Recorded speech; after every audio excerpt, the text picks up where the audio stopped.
നമ്മളെ ഒരുപാട് ഭയപ്പെടുത്തിയ സംഗതിയാണ് കോവിഡ് കാലം ഇല്ലേ? കോവിഡ് കാലത്തെക്കുറിച്ച് ഓർക്കാൻ പോലും ഇഷ്ടപ്പെടാത്ത ആളുകളാണ് പലരും. പലതരത്തിൽ നമ്മൾ ബുദ്ധിമുട്ടിയിട്ടുണ്ട് അല്ലേ? എന്നാൽ ഇതാ വീണ്ടും ഒരു പ്രയാസം നമ്മിലേക്ക് കടന്നു വരാൻ പോകുന്നു എന്നൊരു വാർത്ത. ഷിഗല്ല ബാക്ടീരിയ, ഷിഗല്ല രോഗബാധ. ഒരു വേള കോവിഡിന് സമാനമായ പ്രശ്നങ്ങൾ അതുമൂലം ഉണ്ടാകുമോ? അങ്ങനെ ഒരു വലിയ പ്രതിസന്ധി വരുമ്പോൾ ഒരു മുസ്ലിം എന്ന നിലയിൽ നമുക്കെന്താണ് ചെയ്യാനുള്ളത്? ഹബീബ് സല്ലല്ലാഹു അലൈഹി വസല്ലമ തങ്ങൾ പഠിപ്പിച്ചു തന്ന 10ഓളം കാര്യങ്ങൾ ജീവിതത്തിലൊന്ന് പതിവാക്കണം. ഒരത്ഭുത മന്ത്രം കൂടെ ഞാൻ നിങ്ങൾക്ക് പറഞ്ഞു തരാം. നിങ്ങളിത് വീട്ടിലൊന്ന് എഴുതി സൂക്ഷിച്ചാൽ ഒരു പകർച്ചവ്യാധിയും ഒരു ബുദ്ധിമുട്ടും ഒരു പ്രയാസവും ഒരു പൈശാചികതയും നിങ്ങളുടെ വീട്ടിലേക്ക് കടന്നു വരില്ല. നമുക്ക് ഏതൊക്കെയാണെന്ന് ആ 10 കാര്യങ്ങളൊന്നൊന്ന് പഠിച്ചാലോ? എന്നിട്ട് ഇന്നു മുതൽ ജീവിതത്തിൽ അത് പതിവാക്കണം.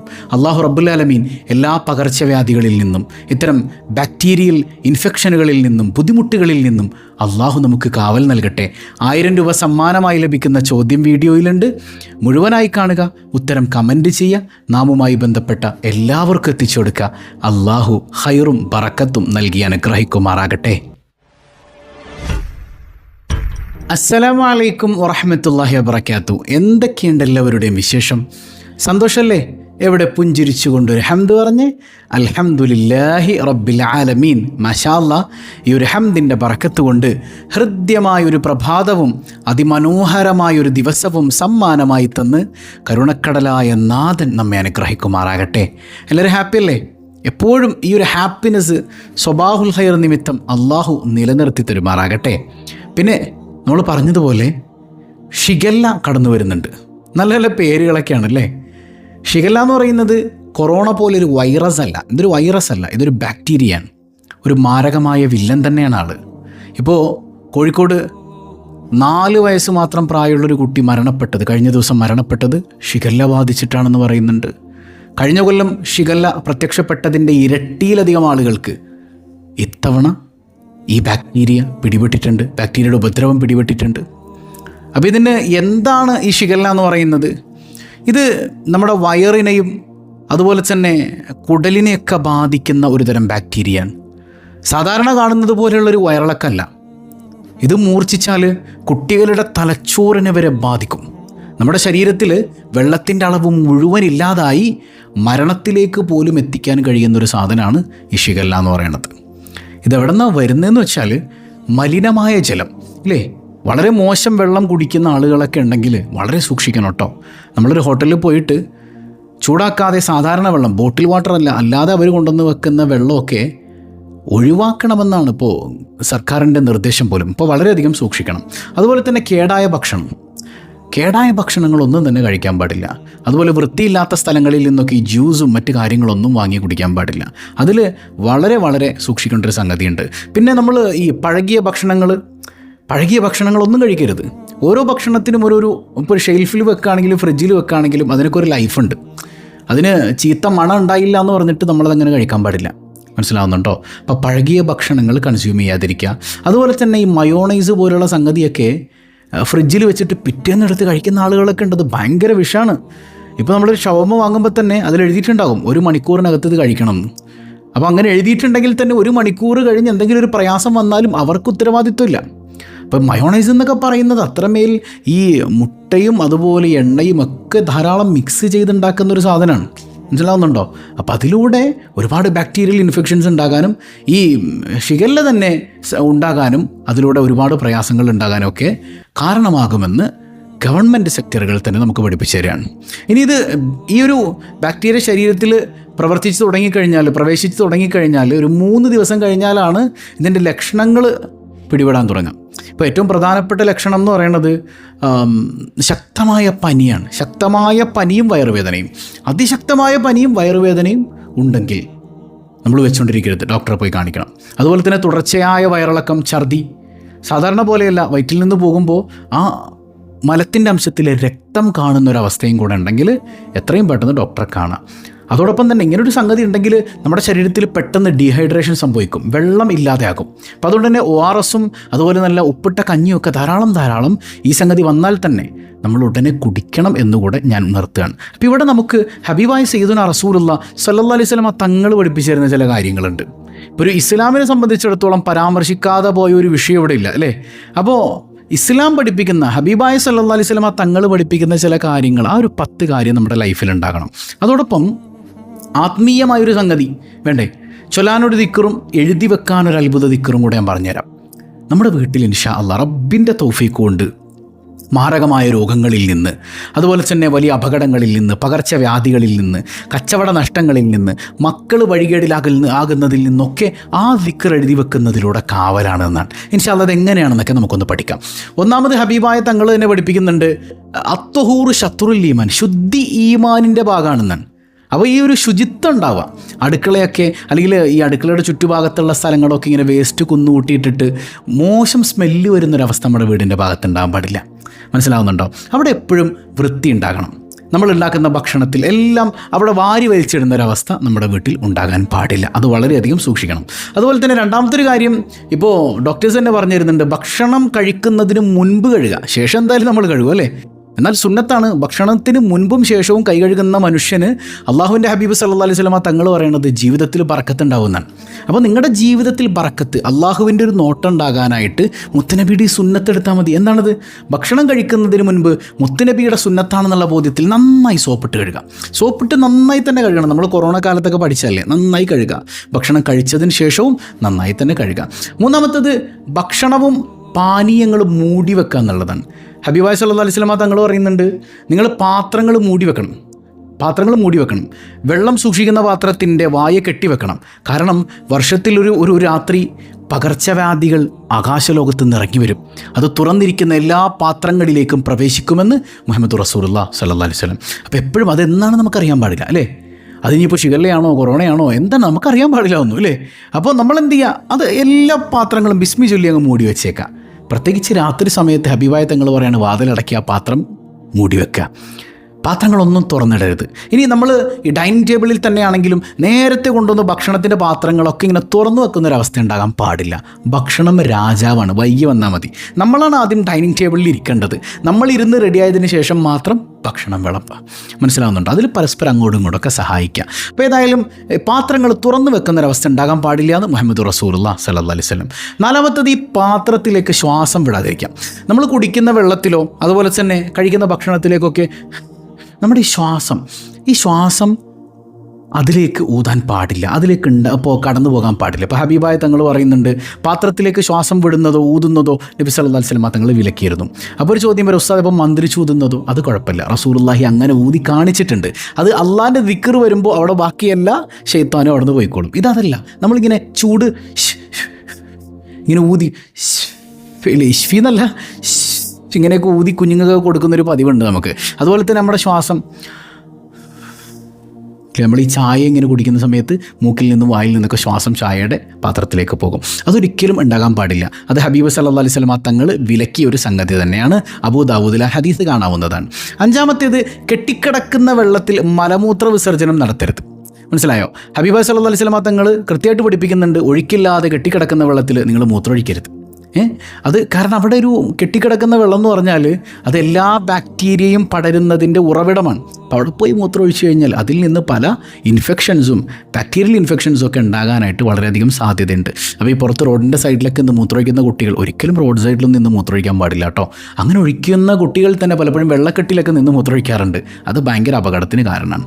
ഇനി ആറാമത്തേത്, ഹബീബായ സല്ലല്ലാഹു അലൈഹി വസല്ലം തങ്ങൾ തന്നെ ഇങ്ങനെ പകർച്ചവ്യാധികളൊക്കെ ഉള്ളപ്പോൾ പാലിക്കേണ്ട മുൻകരുതലുകളുണ്ട്. ഇപ്പോൾ ക്വാറൻറ്റൈൻ നമുക്കറിയാം, കോവിഡ് സമയത്ത് നമ്മൾ ക്വാറൻറ്റൈനിലൊക്കെ ഇരുന്നിട്ടുണ്ട്. അങ്ങനൊരവസ്ഥ വരുന്നതിൽ നിന്ന് അള്ളാഹു കാത്തു രക്ഷിക്കുമാറാകട്ടെ. നബി തങ്ങൾ പഠിപ്പിക്കുന്നുണ്ട്, ഒരു സ്ഥലത്ത് പകർച്ചവ്യാധി ഉണ്ട് അല്ലെങ്കിൽ ഇങ്ങനെ ഒരു രോഗം പടരുന്നുണ്ട് എന്ന് അറിഞ്ഞാൽ, ഇപ്പോൾ കോഴിക്കോട് കുറേ പേർക്ക് അസുഖബാധിതരായ ആളുകളുണ്ട് പല സ്ഥലങ്ങളിലും. അപ്പോൾ അങ്ങനെ ഒരു സംഗതി ഉണ്ട് എന്ന് അറിഞ്ഞു കഴിഞ്ഞാൽ നിങ്ങൾ അങ്ങോട്ട് പ്രവേശിക്കരുത്. നിങ്ങളുള്ള സ്ഥലത്താണ് ഈ രോഗം പടരുന്നതെങ്കിൽ നിങ്ങൾ അവിടെ നിന്ന് മറ്റൊരു സ്ഥലത്തേക്ക് യാത്രയും പോകരുത്. ഇപ്പോൾ കോവിഡൊക്കെ ആദ്യമായി കണ്ടത് ചൈനയിൽ നിന്നാണ്. അപ്പോൾ അവിടെ നിന്ന് ഇങ്ങനെ എല്ലാവരും വന്നപ്പോൾ അത് പല സ്ഥലങ്ങളിലേക്കും അങ്ങ് വ്യാപിച്ചു ഇല്ലേ. അപ്പോൾ അസുഖബാധിതനാണ് നിങ്ങളെങ്കിൽ നിങ്ങൾ യാത്ര ചെയ്യരുത്. ഇങ്ങനെ പകർച്ചവ്യാധിയുള്ളിടത്തേക്ക് നിങ്ങളും പോകരുത്. അവർക്ക് വേണ്ട സഹായങ്ങളൊക്കെ മറ്റു വഴിയിലൂടെ ചെയ്തു കൊടുക്കുകയും വേണം. ഇനി ഏഴാമത്തത്, ഏറ്റവും അതിപ്രധാനമായ സംഗതിയാണ്, എല്ലാ മുൻകരുതലുകളും എടുത്തിട്ട് അള്ളാഹിനോട് പറയണം, തവക്കൽതു അലല്ലാഹ്, പഠിച്ചവനെ എന്നെ ഏൽപ്പിക്കുക കേട്ടോ. അതായത് ഒരിക്കലേ ഒരു ഒട്ടകത്തെ കെട്ടിയിട്ടിട്ടില്ല ഒരു സ്വഹാബി എന്ത് ചെയ്തു, ഒട്ടകത്തെ അവിടെ നിർത്തിക്കൊണ്ട് തവക്കൽതു അലല്ലാഹ് എന്ന് പറഞ്ഞിങ്ങനെ പോവാണ്. അപ്പം നബി തങ്ങൾ പറഞ്ഞു, നീ ഒട്ടകത്തെ കെട്ടിയിടുക, എന്നിട്ട് തവക്കുൽ ചെയ്യുക. അതാണ് അതിൻ്റെ രീതി എന്ന് നബി സല്ലല്ലാഹു അലൈഹി വസല്ലം തങ്ങൾ പഠിപ്പിക്കുകയാണ്. അപ്പോൾ നമ്മൾ മരുന്ന് കഴിക്കുക, ഡോക്ടറെ കാണുക, ഈ പറഞ്ഞ കാര്യങ്ങളൊക്കെ ചെയ്യുന്നതോടൊപ്പം അള്ളാഹുവിലേക്ക് അത് ഏൽപ്പിച്ചു കൊടുക്കുക. നമ്മൾ മരുന്ന് കഴിച്ചത് കൊണ്ടല്ല നമ്മുടെ രോഗം മാറുന്നത്, അത് അള്ളാഹ് തന്നെയാണ് മാറ്റുന്നത്. പക്ഷേ ഈ പറഞ്ഞ റൂട്ടാണ് അതിന് ഏറ്റവും അനുയോജ്യമെന്ന് സയ്യിദുനാ റസൂലുള്ളാഹി സ്വല്ലല്ലാഹു അലൈഹി വസല്ലം. പിന്നെ എട്ടാമത്തേത്, രോഗം വരുമ്പോൾ ചികിത്സ തേടുക. ദിക്റും ചൊല്ലി വെറുതെ ഇരിക്കാനൊന്നുമല്ല, ചികിത്സ തേടുക. അതും അതിൻ്റെ ഒരു കാരണമാണ് നബിതങ്ങൾ പഠിപ്പിക്കുന്നുണ്ട്. കാരണം അള്ളാഹു ചികിത്സിച്ച ഒരു രോഗത്തിന് മരുന്നില്ലാതെ അള്ളാഹു പടച്ചിട്ടില്ല എന്നുള്ളതാണ്. അപ്പോൾ മരുന്നുള്ള കണ്ടുപിടിച്ചിട്ടുണ്ട്, മരുന്ന് അള്ളാഹ്ക്കറിയാം. അപ്പോൾ നമ്മൾ കണ്ടുപിടിക്കാത്തതിൻ്റെ കുഴപ്പമാണ് ബാക്കിയൊക്കെ. അപ്പോൾ ഡോക്ടേഴ്സിനെ പോയി കാണുക എന്ന് സയ്യിദുനാ റസൂലുള്ളാഹി സ്വല്ലല്ലാഹു അലൈഹി വസല്ലം തങ്ങളുടെ ഹദീസിൽ നിന്ന് വ്യക്തമാണ്. പിന്നെ രോഗപ്രതിരോധത്തിനുള്ള പ്രധാനപ്പെട്ട ഒരു ദിക്ർ നമുക്ക് എല്ലാവർക്കും അറിയാം. രാവിലെ ഒരു 3 തവണ മനസ്സറിഞ്ഞിട്ട് ബിസ്മില്ലാഹില്ലദീ ലാ യളുറു മഅസ്മിഹി ശൈഉൻ ഫിൽ അർദി വലാ ഫിസ് സമാഇ വഹുവസ് സമീഉൽ അലീം. ഇല്ലേ, അള്ളാഹുവിൻ്റെ നാമങ്ങൾ, ആ ബിസ്മില്ലേ, ബിസ്മില്ലാ അള്ളാഹിൻ്റെ നാമം അല്ലത് എങ്ങനെയുള്ള നാമമാണ്? ലാ യളുറു മഅസ്മിഹി ശൈഉൻ ഫിൽ അർദി വലാ ഫിസ് സമാ, ആകാശഭൂമിയിലുള്ള ഒന്നും എന്നെ ഉപദ്രവിക്കൂല. ആ നാമത്തിൻ്റെ പവർ എൻ്റെ കൂടെ ഉണ്ടെങ്കിൽ ഒരു സംഗതിയും എന്നെ ഉപദ്രവിക്കില്ല. ആ ബോധ്യത്തിൽ തന്നെ ബിസ്മില്ലാഹില്ലദീ ലാ യളുറു മഅസ്മിഹി ശൈഉൻ ഫിൽ അർദി വലാ ഫിസ് സമാഇ വഹുവസ് സമീഉൽ അലീം. അവനാണ് എല്ലാം കേൾക്കുന്നവനും എല്ലാം അറിയുന്നവനും. ഇനി അതിപ്രധാനമായ ഒരു മന്ത്രം കൂടെ ഞാൻ നിങ്ങൾക്ക് പഠിപ്പിച്ചു തരാം. മഹാനായ ഷെയ്ഖുൽ ഇസ്ലാം ശിഹാബുദ്ദീൻ അൽ ബുൽഖൈനി റഹിമഹുല്ലാ രേഖപ്പെടുത്തുന്നുണ്ട് ഒരു വരി. 2 വാചകങ്ങളാണ് അതിലുള്ളതില്ലേ, 2 വരികളാണ്. ഹയ്യുൻ സമദുൻ ബാഖി വലഹു കനഫുൻ വാഖി. നിങ്ങൾക്ക് സ്ക്രീനിലത് കാണാം. ഹയ്യുൻ സമദുൻ ബാഖി വലഹു കനഫുൻ വാഖി. ഒന്നുകൂടെ, ഹയ്യുൻ സമദുൻ ബാഖി വലഹു കനഫുൻ വാഖി. അതായത് എന്നെന്നും ജീവിച്ചിരിക്കുന്നവനും എല്ലാവർക്കും അഭയകേന്ദ്രമായവനും ഒരിക്കലും നശിക്കാത്തവനുമായ അല്ലാഹ്, ആ റബ്ബ് മാത്രമാണ് എന്നേക്ക് അവശേഷിക്കുന്നത്. ആ റബ്ബാണ് നമുക്ക് ഏറ്റവും മികച്ച തണലും കാവൽക്കാരനും. അപ്പോൾ മഹാനായ ഇമാം ബുൽഖൈനി റഹിമഹുല്ല കൃത്യമായിട്ട് പഠിപ്പിച്ചു തരുന്നുണ്ട്. ഹാഷിയത്തുൽ ജമലിലൊക്കെ കാണാം. ഇതൊക്കെ പ്രാമാണികമാണ്, വെറുതെ ഒരു കഥ ഞാനങ്ങ് അടിച്ചു വിടുകയല്ല. പ്രാമാണികമായി തന്നെ അള്ളാഹുവിൻ്റെ സ്വാലിഹീങ്ങൾ പഠിപ്പിക്കുന്നതാണ്. ഒരു പേപ്പറിൽ, വെള്ള പേപ്പറിൽ എഴുതിയിട്ട് നമ്മുടെ വീടിൻ്റെ വാതിലിൻ്റെ ഭാഗത്ത് എവിടെയെങ്കിലും ഒന്ന് ഒട്ടിച്ചു വെക്കുകയാണെങ്കിൽ ആ വീട്ടിലേക്ക് ഇത്തരം പകർച്ചവ്യാധികൾ കടന്നു വരില്ല. ആ വീട്ടിലേക്ക് മാനസിക സംഘർഷം, ടെൻഷൻ കടന്നു വരില്ല. മക്കൾ വഴികേടിലായി പോകുന്നതിൽ നിന്ന് കാവൽ. അപ്പോൾ ഇതൊക്കെ കിട്ടണമെങ്കിൽ വെറുതെ എഴുതി വെച്ചിട്ട് കാര്യമില്ല, എൻ്റെ റബ്ബ് കൂടെ ഉണ്ട് എന്നുള്ള ഉറച്ച ബോധ്യമാണ് ആദ്യം വേണ്ടത്. ആ ബോധ്യത്തോടുകൂടെ ഇത് ചെയ്യുക എന്ന് മഹാനായ ഇമാം ശിഹാബുദ്ദീൻ അൽ ബുൽഖൈനി റഹിമഹുല്ലാ പഠിപ്പിക്കുന്നുണ്ട്. അപ്പോൾ ഏതായാലും അല്ലാഹു റബ്ബുൽ ആലമീൻ ഇത്തരം മാരകമായ അസുഖങ്ങളിൽ നിന്ന് സ്വബാഹുൽ ഖൈർ അംഗങ്ങളെ, നമ്മുടെ കുടുംബങ്ങളെ, നാമുമായി ബന്ധപ്പെട്ട എല്ലാവരെയും അല്ലാഹു കാത്തുരക്ഷിക്കുമാറാകട്ടെ. അസുഖബാധിതർക്ക് അല്ലാഹു പരിപൂർണ്ണ സൗഖ്യം നൽകുമാറാകട്ടെ. ആ മരണപ്പെട്ടുപോയ കുഞ്ഞിൻ്റെ കുടുംബത്തിന് പടച്ചോൻ സമാധാനം കൊടുക്കുമാറാകട്ടെ. ഇന്നലെ നമ്മുടെ 900 എപ്പിസോഡ് പൂർത്തിയായിരുന്നു. 901ാമത്തെ എപ്പിസോഡാണ്. ഇന്നലെ പലരും കമൻസിൽ പറഞ്ഞപ്പോഴാണ് ഞാൻ തന്നെ അത് ശ്രദ്ധിക്കുന്നത്. അൽഹംദുലില്ലാ, 900 എപ്പിസോഡ് എന്ന് പറയുമ്പോൾ യാ റബ്ബി, നമ്മുടെ സ്വബാഹുൽ ഖൈർ, യാ അല്ലാഹ് 900 എപ്പിസോഡായി. വല്ലാത്തൊരു സന്തോഷമല്ലേ. അൽഹംദുലില്ലാ, അള്ളാഹു നിലനിർത്തുമാറാകട്ടെ. 1000 എപ്പിസോഡിൻ്റെ അന്ന് ഇൻഷാ അല്ലാഹ് നമുക്ക് പല പദ്ധതികളും പ്രഖ്യാപിക്കണം. അള്ളാഹു അതൊക്കെ നടത്തി തരുമാറാകട്ടെ. നമ്മളിതൊന്നും ഒരിക്കലും പ്രതീക്ഷിച്ചതല്ലല്ലോ. ഈ സ്വബാഹുൽ ഖൈർ തുടങ്ങുമ്പോൾ ഇതിങ്ങനെയൊക്കെ ആയിത്തീരുമെന്ന് ഒരിക്കലും ഞാൻ കരുതിയിട്ടില്ല. എല്ലാം എൻ്റെ റബ്ബിൻ്റെ സഹായം. നമ്മുടെ റബ്ബ് നമ്മുടെ കൂടെ ഉണ്ട് എന്നുള്ളതിൻ്റെ ബോധ്യമല്ലേ. എത്രയോ ആളുകളുടെ ജീവിതം മാറിമറിയാൻ സ്വബാഹുൽ ഖൈർ ഒരു കാരണമായിട്ടുണ്ട്. അള്ളാഹു നിലനിർത്തുമാറാകട്ടെ. കഴിഞ്ഞ ദിവസം നമ്മൾ ചോദിച്ചു, അടുത്ത വർഷം ഞാനുണ്ടാകുമെങ്കിൽ മുഹറം 9 ഞാൻ നോമ്പ് പിടിച്ചേനെന്ന് മുത്തുനബി സല്ലല്ലാഹു അലൈഹി വസല്ലം തങ്ങൾ പറഞ്ഞിരുന്നു. 1000 രൂപ സമ്മാനത്തിനായി ഇന്നലെ നമ്മൾ ചോദിച്ച ചോദ്യമാണ്, മുത്തുനബി ഉണ്ടായിരുന്നു ആ വർഷം? അതായിരുന്നു നമ്മുടെ ചോദ്യം അല്ലേ? ഇല്ല. നബിവായ തങ്ങൾ അത് നേരിട്ട്, അതിങ്ങനെ നേരത്തെ അറിഞ്ഞതുകൊണ്ട് തന്നെയാണ് മുത്തുനബി അങ്ങനെ ഒരു വാക്ക് പറഞ്ഞത്. അടുത്ത വർഷം ഞാനുണ്ടെങ്കിൽ, അല്ലെങ്കിൽ അടുത്ത വർഷം ഞാൻ നോമ്പ് പിടിക്കും ഇൻഷാ അല്ലാഹ് എന്ന് പറഞ്ഞാൽ മതി. ഇതങ്ങനെയല്ല പറഞ്ഞത്. അടുത്ത വർഷം ഞാനുണ്ടെങ്കിൽ, അതിനർത്ഥം ഉണ്ടാവില്ല, ഉണ്ടായിരുന്നില്ല. മുത്തുനബി വഫാത്തായിട്ടുണ്ട് സല്ലല്ലാഹു അലൈഹി വസല്ലം. ഹബീബായ തങ്ങളങ്ങനെ പറഞ്ഞതുകൊണ്ട് തന്നെ നമുക്ക് മുഹറം 9 നോമ്പ് സുന്നത്തുമാണ്. അള്ളാഹു പിടിക്കാൻ തൗഫീക്ക് നൽകട്ടെ. 1000 രൂപ സമ്മാനമായി ലഭിക്കുന്ന ഇന്നത്തെ ചോദ്യം, മദീനയിലെ മുത്തുനബി മദീനയിൽ ജീവിച്ചത് എത്ര കൊല്ലാണ്? മക്ക ജീവിതം കഴിഞ്ഞ് മദീന ജീവിതം, മദീന കാലഘട്ടം, അതെത്ര വർഷമാണ്? കമൻറ്റ് ചെയ്യല്ലോ. അള്ളാഹു ബറക്കത്ത് ചെയ്യട്ടെ.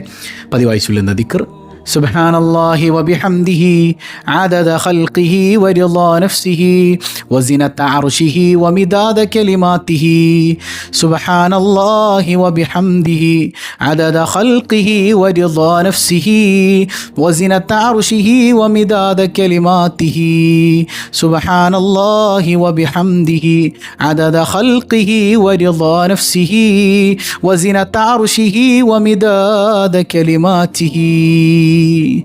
അൽഹംദുലില്ലാഹി റബ്ബിൽ ആലമീൻ. അല്ലാഹുമ്മ സ്വല്ലി അലാ സയ്യിദിനാ മുഹമ്മദിൻ വഅലാ ആലി സയ്യിദിനാ മുഹമ്മദ്. അർഹമുർ റഹീമായ റബ്ബേ, ഈ സദസ്സ് നീ സ്വീകരിക്കണേ അല്ലാ. ഇതിൻ്റെ മിസ്ല സവാബ് ഹബീബ് റസൂലുള്ളാഹി സ്വല്ലല്ലാഹു അലൈഹി വസല്ലമ തങ്ങളുടെ ഹളറത്തിലേക്ക് നീ എത്തിക്കണേ അല്ലാ. അവിടുത്തെ പൊരുത്തം തരണേ അല്ല.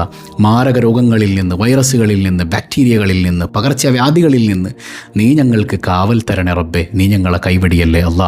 കരുണക്കടലായ തമ്പുരാനെ ഞങ്ങളുടെ കുടുംബത്തിൽ ബറക്കത്ത് ചെയ്യണേ അല്ല. ഞങ്ങളുടെ പൊന്നുമക്കളെ സ്വാലിഹീങ്ങളാക്കണേ അല്ല.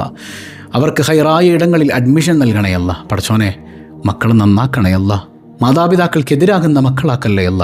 ഞങ്ങളുടെ തൊഴിലുകളിൽ ബറക്കത്ത് ചെയ്യണയല്ല. സ്വബാഹുൽ ഖൈർ നീ നിലനിർത്തണയല്ല. ഇതിനെ സ്നേഹിക്കുന്നവർ റിലീഫ് പദ്ധതിയിലേക്ക് ഒരു പാവപ്പെട്ട ഉസ്താദിൻ്റെ കടബാധ്യതയും അതുപോലെ അദ്ദേഹവുമായി ബന്ധപ്പെട്ട കാര്യങ്ങൾക്കൊക്കെ സഹായം ആവശ്യപ്പെട്ടപ്പോൾ പലരും ഹദിയ ചെയ്തവരാണ്. അവരുടെ പ്രയാസങ്ങൾ നീ അകറ്റണയല്ല, ബുദ്ധിമുട്ടുകൾ നീക്കണയല്ല, വേദനകൾക്ക് ശമനം നൽകണയല്ല. യാ റബ്ബന, ഞങ്ങൾ ആരെയും നീ പെട്ടെന്ന് മരിപ്പിക്കല്ലേ അല്ല. ഞങ്ങളിൽ നിന്ന് മരണപ്പെട്ട ആരെല്ലാമുണ്ടോ അവരുടെ ഖബർ നീ വെളിച്ചമാക്കണയല്ല. ഈ സദസ്സിൽ ദുആ കൊണ്ട് വസിയ്യത്ത് ചെയ്തവർ, കമൻറ്റ് ബോക്സിൽ ടൈപ്പ് ചെയ്ത് വെച്ചിട്ടുള്ളവർ, കൽബിൽ ഉദ്ദേശങ്ങൾ കൊണ്ടിരിക്കുന്നവർ, എല്ലാം നീ അറിയുന്നവനാണല്ലോ റബ്ബേ. എന്ത് മുറാദുണ്ടെങ്കിലും ഹാസുലാക്കണയല്ല. സ്വബാഹുൽ ഖൈർ കുടുംബത്തെ മുത്തുനബിയോടൊപ്പം ചേർക്കണയല്ല. ബിഹഖി സ്വല്ലല്ലാഹു അലാ മുഹമ്മദ് സ്വല്ലല്ലാഹു അലൈഹി വസല്ലം, സ്വല്ലല്ലാഹു അലാ മുഹമ്മദ് സ്വല്ലല്ലാഹു അലൈഹി വസല്ലം. അല്ലാഹുമ്മ സ്വല്ലി അലാ മുഹമ്മദ് യാ റബ്ബി സ്വല്ലി അലൈഹി വസല്ലം. വസ്സലാമു അലൈക്കും വറഹ്മത്തുള്ളാഹി വബറകാതുഹു.